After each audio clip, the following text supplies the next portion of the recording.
करने के, उसके बाद अगले दिन पिशावर पहुंच गए। बहुत तनकीद हो रही है विद इन पार्टी भी। दूसरी तरफ डील की खबरें भी हो रही हैं कि शायद उन्होंने कोई डील के नतीजे में सब कुछ इमरान खान के साथ मुशावरत करने के बाद किया।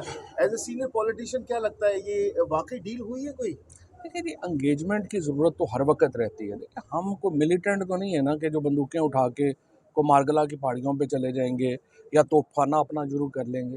तो एंगेजमेंट तो होनी ही चाहिए, और अगर ये अमीन गंडापुर साहब की एंगेजमेंट हुई है तो वो बिल्कुल सही है। और सिर्फ ये है कि जो पार्टी है उसको अपने कारकुनों को बतौर चारा तो इस्तेमाल नहीं करना ना, उनको आप एतमाद में लेके जो भी करना है आगे बढ़े। इमरान खान की जो मुलाकातों के ऊपर पाबंदी है, ये जब हटेगी तो फिर ही ये धुंध भी हटेगी, क्योंकि अभी तक जब तक इमरान खान की मुलाकातों पे पाबंदी है, इस सारे मामले पे एक धुंध छाई हुई है। तो जब तक वो खान साहब पे पाबंदी हटेगी और वो उनकी बात आएगी, फिर ही पता चलेगा कि हकीकत क्या है। काफी लैक ऑफ लीडरशिप देखी जा रही है इस एहतजाज के बाद। लीडरशिप बताया जा रहा है कि उस तरीके से काम नहीं कर रही। क्या आपको नहीं लगता खान साहब को फील्डिंग चेंज कर देनी चाहिए? कोई नहीं, लीडरशिप तो है ही नहीं ना, ये तो फिलर्स है, लीडरशिप तो नहीं ना। ये कोई अच्छा यूट्यूबर था वो आ गया है, कोई अच्छा टिकटॉकर था वो आ गया है, तो ये सारे तो अभी फिलर्स हैं, इसका इशू नहीं है, लीडरशिप नहीं है। पीटीआई है और कारकुन है और इमरान खान है।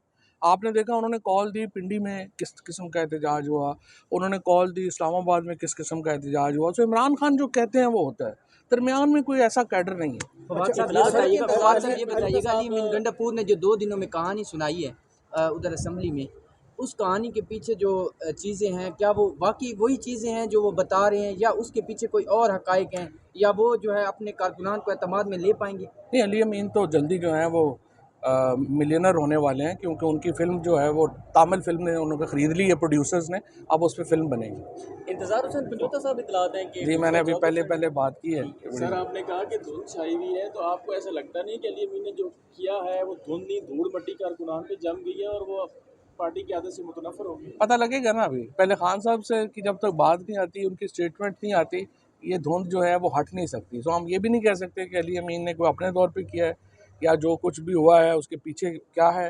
कहानी पूरी सामने तो आने देना, अभी तो ये एक मैं समझता हूँ कि फिल्म में ट्विस्ट है। मौलाना साहब जो ड्राफ्ट लेके आ रहे हैं, इसकी क्या आप हमायत करेंगे और उनका साथ देंगे? वो मौलाना फजलुर रहमान कहते हैं कि पीटीआई भी मेरे साथ है और वो भी इस चीज़ पर इत्तफाक करते हैं। JUI ने अपना ड्राफ्ट पीटीआई से शेयर किया है, ये मुझे पता है, और जो उसमें उन्होंने तजावीज़ दी हैं वो असल में सीरियस रिफॉर्म की तजावीज़ हैं, जो अभी तक बज़ाहिर लग रहा है मुझे।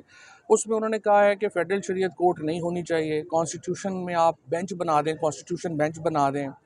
उसके बाद उन्होंने कहा कि पार्लिमानी कमेटी को और जो जजेस कमेटी है उसको इकट्ठा किया जाना चाहिए, पार्लियामेंट का रोल बढ़ाना चाहिए जजेस की अपॉइंटमेंट में, वो भी बिल्कुल सही बात है।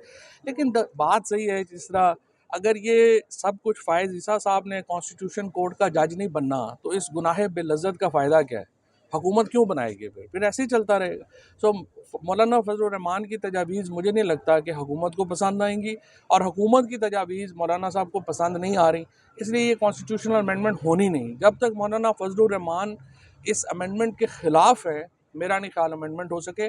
और मौलाना फजलुर रहमान को रौंद के जाने की अगर कोशिश की गई, तो इस्लामाबाद में आपने देखा है कि पीटीआई ने बगैर लीडरशिप के पूरा इस्लामाबाद जैम कर दिया है। अगर मौलाना पीटीआई आपस में मिल गए, तो ये तो फिर सारे जो है ना जहाज़ों पे फिर निकलेंगे, उसके बगैर तो नहीं निकला जाए। फवाद साहब ये बताइएगा सर, आपने कहा है लीडरशिप नहीं है, लीडरशिप बिल्कुल नहीं है सर, अगर आप वहाँ पे होते तो आपका क्या स्टेप होता यहाँ पे आप एज अ लीडर? अगर ये जो लेकिन अब पहली बात तो ये है कि मैं समझता हूँ कि अगर पीटीआई की लीडरशिप होती तो 9 फरवरी को तहरीक चलाई गई होती ना।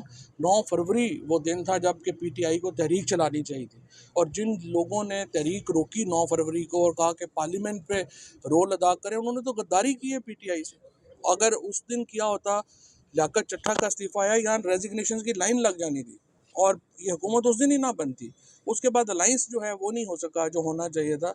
सो बाकी तो ठीक है, जो चल रहा है अभी गुजारा ही चल रहा है ना, गुजारा ही करना है, गुजारा कर रहे हैं। सर पीटीआई जो ये वाली प्रोटेस्ट की स्ट्रेटजी लेकर आगे बढ़ रही है, आपको लगता है कि इसमें कामयाब हो सकेगी, अपने मुतालबात मनवा पाएगी? हुकूमत खुद ही बड़ी अक्लमंद है, अपने लिए खुद ही सब कुछ कर लेगी। फाशुद्दी साहब, मौलाना फजलुर रहमान का जो ऑल पार्टी कॉन्फ्रेंस में गए हैं, उसमें जो नवाज शरीफ से कुछ तरले किए गए हैं मौलाना साहब को मनाने के हवाले से, और फिर एक खबर आई तो मौलाना साहब पर तोल भी रहे हैं, आप बड़े ज़ीरक सियासतदान हैं, क्या समझते हैं मौलाना साहब जो है चले जाएंगे हुकूमती साहब? मौलाना ने तो नई जो अपनी तजावीज़ पेश की उनसे तो यही लगता है ना कि वो मौलाना कन्विंस नहीं है जरदारी साहब से और उनसे, और अभी तक भी जो तरमीम नहीं हुई ये मौलाना साहब की वजह से नहीं हुई, और आगे भी मुझे नहीं लगता कि मौलाना फजलुर रहमान ये तरमीम होने देंगे, और उनके बगैर नहीं हो सकती। अच्छा सर, ये बताइएगा कि जरदारी